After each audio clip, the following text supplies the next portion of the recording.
तुम्ही या चॅनलवर नवीन असाल तर सबस्क्राइब करा, तसेच लाईक आणि शेअर नक्की करा। दत्तकला रेडिओ स्टेशनचे डॉ. प्रमोद पाटील यांच्या हस्ते उद्घाटन।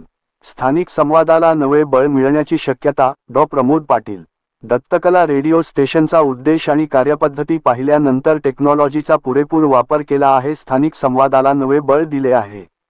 त्यातून सामाजिक, सांस्कृतिक, शैक्षणिक व कृषी क्षेत्रात एक क्रांती घडू शकेल असे मत सावित्रीबाई फुले पुणे विद्यापीठाचे सायन्स व टेक्नॉलॉजीचे डीन डॉ.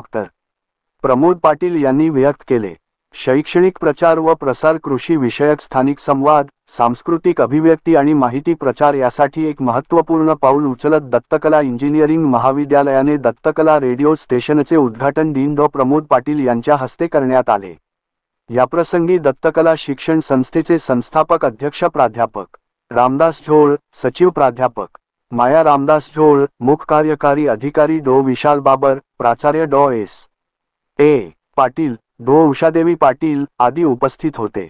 संस्थेचे अध्यक्ष प्रा. रामदास झोळ बोलताना म्हणाले की दत्तकला रेडिओ स्टेशनवर शैक्षणिक, सामाजिक, कृषी क्षेत्रात कृत्रिम बुद्धिमत्तेचा वापर, अशा प्रख्यात व्यक्तिमत्वाच्या मुलाखती, ग्रामीण भागातील लोकांना शासनाच्या विविध योजनांची माहिती, आरोग्यविषयी मार्गदर्शन, हवामान मृत, पर्यावरण विषयक जनजागृती तसेच 10 व दुसरीतील यशस्वी विद्यार्थ्यांच्या मुलाखती असे सर्व क्षेत्रातील कार्यक्रम दत्तकला रेडिओ या केंद्रावरून प्रसारित करण्यात यावेत, अशा सूचना त्यांनी केल्या। याप्रसंगी बोलताना सचिव माया झोळ म्हणाल्या की दत्तकला रेडिओ केंद्र सुरू करण्यासाठी दत्तकला इंजिनिअरिंगच्या अकॅडमिक डीन डॉ. शीतल धायगुडे, प्राध्यापक पल्लवी सूळ व डॉ. सचिन बेरे यांचा मोलाचा वाटा आहे।